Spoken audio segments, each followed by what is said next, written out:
In front of me is Samsung Galaxy F05 and today I would like to show you how you can use keyboard Clipboard.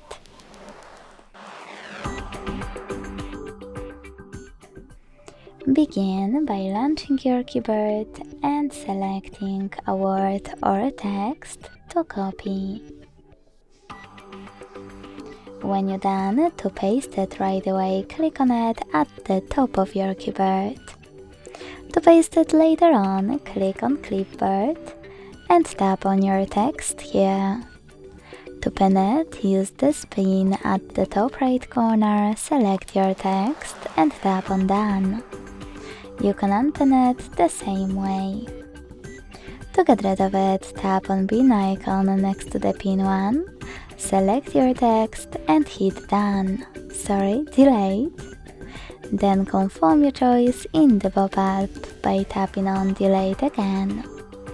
If you wish to go back to your standard keyboard, use this keyboard icon at the top left corner. Thanks so much for watching. If you enjoyed this video, leave a like, comment and subscribe. Bye!